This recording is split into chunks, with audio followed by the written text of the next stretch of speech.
Hi guys, this is Ekansh here and Aditya as well. Hello.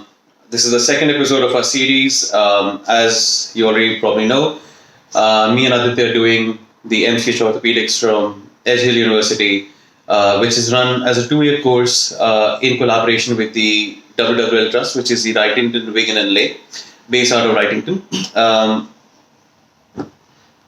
The theme of this particular episode will be talking about how the interview is conducted, when it's conducted, what it entails, and what are the processes that you need to go through before you can actually move to the UK. Yep. We will cover everything from going from the interviews to getting your degrees verified through ECFMG, talking about registration into the GMC, and obviously the final process of getting the visas done and moving to the UK in person. Absolutely. So, without wasting further time, let's talk about the interview. So, the interviews are usually conducted between the month of November to February across various cities at different predetermined times. They usually start in and around Delhi in November and move further south. It can vary and about when they're conducting in different cities, which you can probably find out online. Yeah, and so the interview process essentially consists of, they call you into a particular site, and there's a panel of certain consultants from the UK who've moved here, who've traveled all the way to, interview you and go ahead and to judge you and select you for these different courses, which are MCH in orthopedics. There's also a different MCH in general surgery, in breast reconstruction, in urology. Some Mmed programs which cater to rheumatology, psychiatry, and certain other fields. And there's obviously an ENT program as well. And considering that they come all the way and take your interviews. So, for example, my interview was taken in Bangalore, and I had to travel there. It was as a day, take a flight in the morning, and my interview was actually held at 8 in the evening because of the number of people that came in. It was quite a long day for me.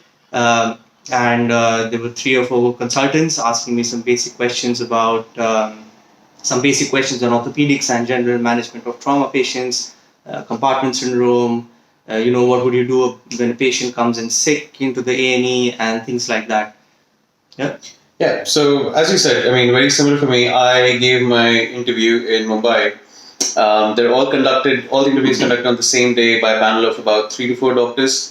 They usually consist of doctors who have either trained in the UK, are currently here, or are very closely associated with the program. Mine was conducted sometime in the afternoon, if I'm not wrong. And as you said, there were a lot of people. I think about 60 or 70 people, and this is 2 years ago. And the program has grown significantly since then. So I think you're probably looking at more interview slots now than before. My interview consisted of questions about my CV, about what experience I had, what research experience I had, specifically including if I had any publications, and they spoke a little about what my thesis was about, what I did about it, and there were again a little discussion about how to deal with common orthopedic conditions like an open fracture, a compartment syndrome, and also how would I probably manage post-operative complications like a pneumonia or an infection. So nothing which is out of the extraordinary, but again, they're probably looking at whether you're a safe doctor. That is possibly the theme of the interview. What do you think? Yeah, I absolutely agree, but I think your interview went quite too long, asking about researches and everything. Mine was very straightforward and basic. It was all orthopedics, a bit of trauma, and and I think just about lasted maybe 15 minutes. I think that's a pretty face. Or I think they were just tired by the end of the day. Like I said, maybe. My interview was at 8 at night, and it was a long day for everybody. I was saying, tip here. Try and get your interview late, not early. Yeah, I think that would work for most people as well. And they're not going to ask you about, what kind of arthroplasty you do, or extremely, or if you're a good revision arthroplasty surgeon, or how many scopies you've done. No, that's not the point there. I think the point is to stick to your basics, think about common complications and very, very basic orthopedic questions and anatomy of the body as well.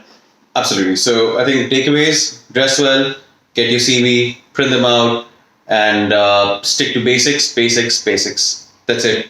No high funda stuff. Absolutely, and I think that's where the distinction comes in. That that if you are able to show that you're not making any gross mistakes or complications like missing out on simple signs of compartment syndrome, that would definitely go against you. Those are the things you need to make sure you get right. Absolutely. Moving on, I think once you're done with the interviews, it takes a few weeks for them to process all the interviews and send out the results. They'll probably let you know when that's going to be. Once you've had the results of your interview and, hoping everyone gets through and who all gets through, the next step of the process is the IELTS, which is the English certification exam. Now, a lot of people try and get this sorted even before the interview. Does it earn any brownie points on the interview? I'm not sure, but it definitely doesn't go against you. It is definitely a point in favor. Does it really matter? I'm not so sure. I think you're absolutely right there, because I did not have my IELTS before the interview, and but that's what happens. That if they select you, that's the email that you get. That a prerequisite for you to move forward is that you should have an IELTS, and so we have to be clear about a couple of things there. That this is the UKVI IELTS examination we're talking about, and the minimum requirement for that for working in the UK is a 7.5, with a 7 in each of the categories. Absolutely. So you can also give it either as a paper-based exam or as a computer-based exam. I personally chose a computer-based exam because it helps with making any changes, but I don't think it really makes a difference. Absolutely. Yeah, I gave the paper one and it was easy enough. As for the IELTS itself, I probably gave it about 2 to 3 weeks of preparation. Once I had familiarized myself with the pattern of the exam, which involves 4 different sections, that's namely reading, writing, speaking, and listening. I found myself doing fairly comfortably on the reading and on the listening. Speaking was also okay, where speaking generally involves responding to a few questions and speaking about a couple of topics that they throw at you. There are several YouTube videos on it which will give you an idea of what to expect, and that's more than enough. The one thing that I personally needed some time and work on was the writing section. How about you? For me, I think so when you register for the examination, they send you a booklet of a mock examination and things that they expect. And to be honest, that was the only preparation that I went for. And that's I think if you can genuinely just read and talk in English in a regular conversation, it should be easy enough. The tricky part is you make sure that the writing part, as you mentioned, is slightly complicated in terms of you need to get your spellings right, especially if you're doing the paper-based examination. You need to make sure that your grammar is right, and it's 200-word essay that you need to fit it in the right amount of time. There's 2 writing assignments. Yeah. One is a 150-minute writer and the other a 150-word writer, and the other is a 250-word. It's imperative that you time yourself well, because you can tend to get carried away with one of the tasks and find yourself having very little time remaining for the second one. So that's one thing that I would say, give some time, practice it, make sure you get your grammar right, make sure you get your spellings right. The content need not be groundbreaking, but you have to stick to the topic and you have to stick to the designated word limit. Yeah, and that reflected in my scores as well. I think I was just on the borderline in writing, which was the minimum 7, which is what I got. Fortunately, I would say I scraped through in that as well. And because speaking to more people who have come through, it does take a couple of attempts for the majority of people to get through the examination. And if you don't get through the first time, don't be disheartened. Believe me, a lot of people don't get through. I didn't get through the first time, and I had to give it a second time. So don't lose hope. It can happen to the best of us, and just carry on. Sign up again. So moving on from the IELTS, the next step, and which is possibly a new thing which has come in from I think 2018. Is that correct? I think so. I guess so. Maybe a year, give or take a year Yeah. before that, but it's been there. It is something called as the ECFMG verification process. What does ECFMG stand for? So, I think educational. Commission for Foreign Medical Yeah, Graduates. So what this committee actually does, which is an American-based service, is that they validate and certify your qualification from your university.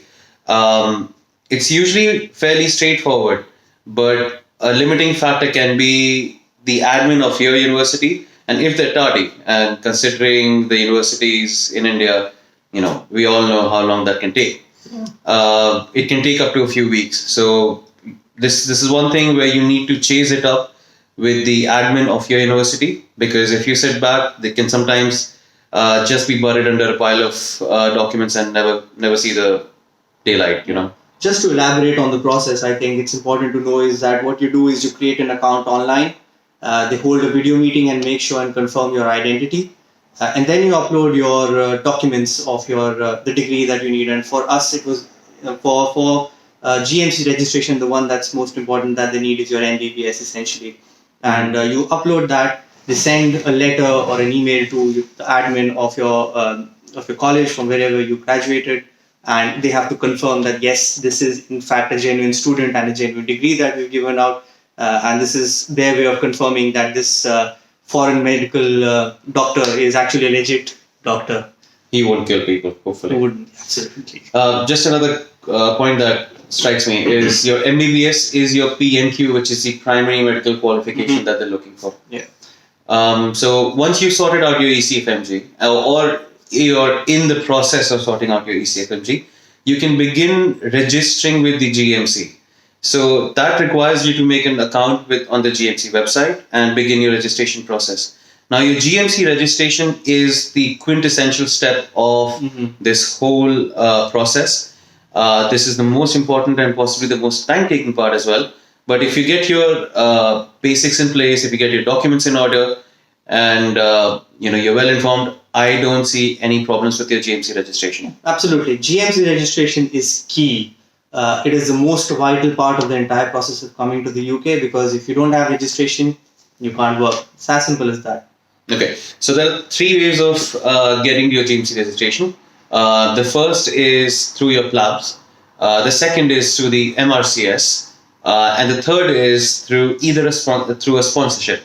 Now, this program, the MCH through the Wrightington, allows you to get your GMC registration through the sponsorship route. So your PLAB and your MRCS are not essential.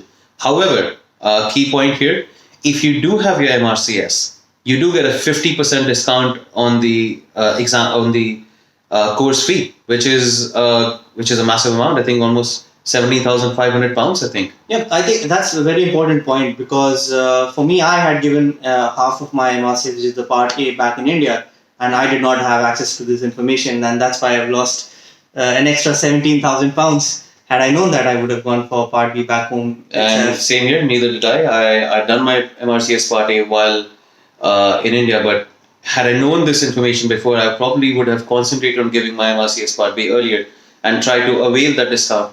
But I only found that out after moving here. Yeah, but I think it's important to know that these are different levels of coming to the UK. So if you come through the PLAB route, all you need is an MBBS, and you come as a very junior intern level doctor.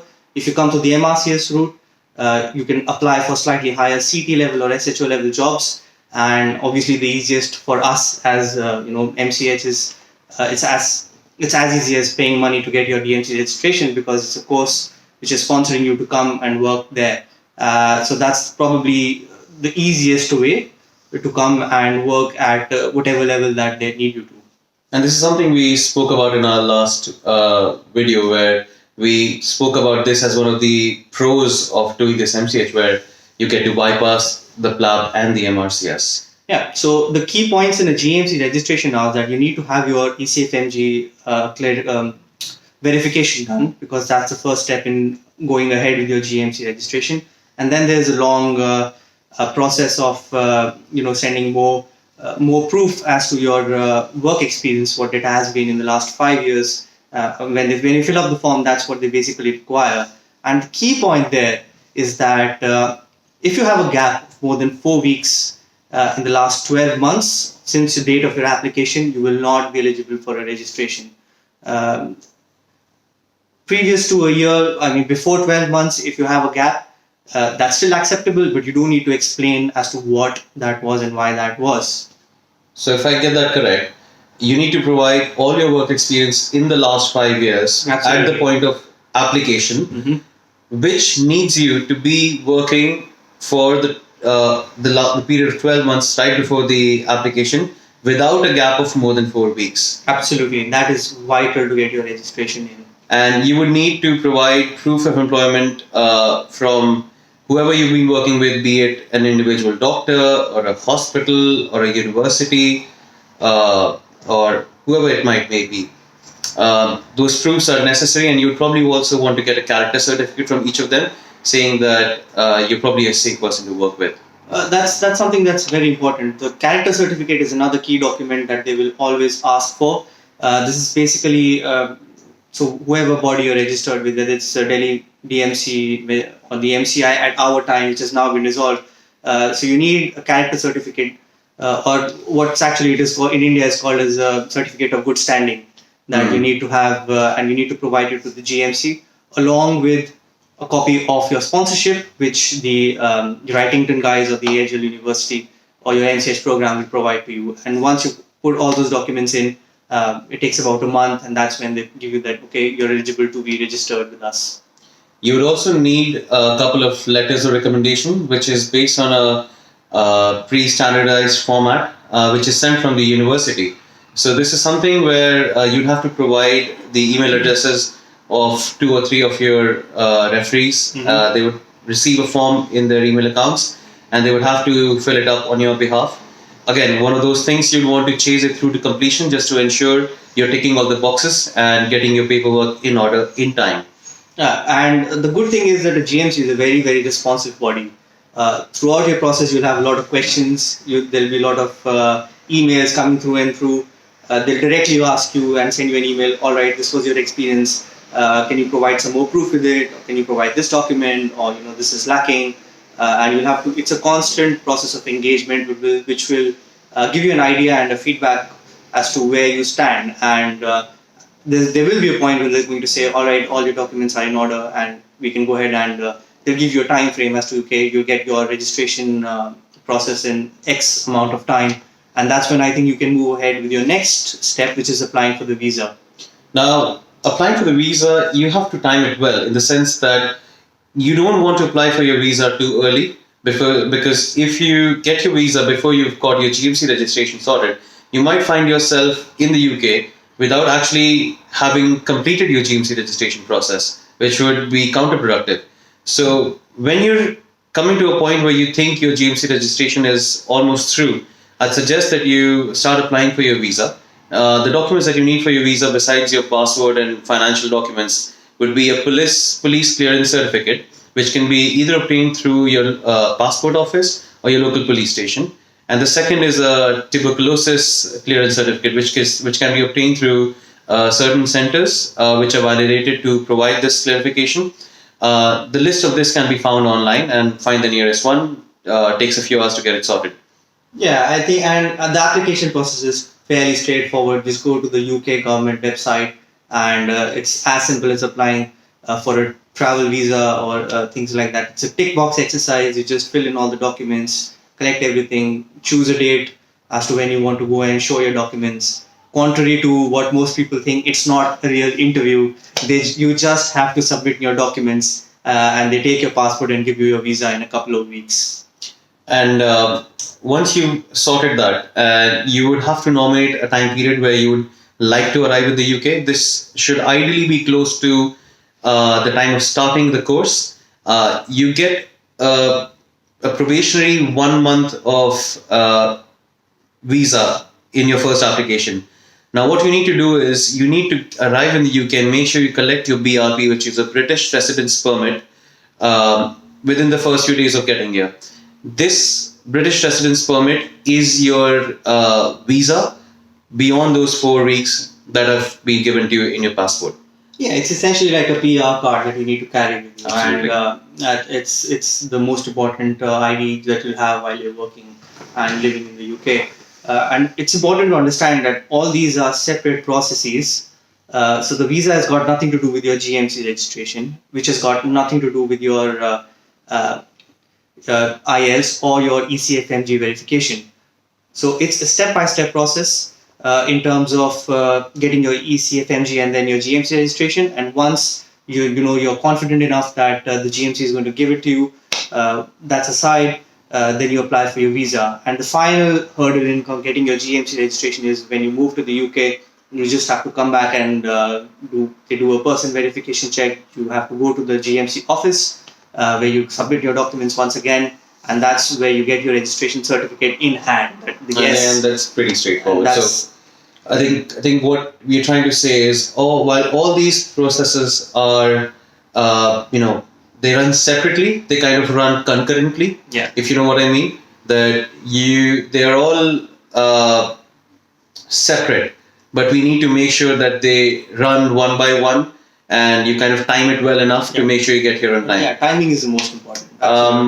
I think we'll cut the video here. We are more than happy to answer any questions that you might have, or anything that you think we might have missed. Please feel free to ask us any questions. Leave them down here, and we will try our best to get back to you as soon as possible. Okay. Bye bye.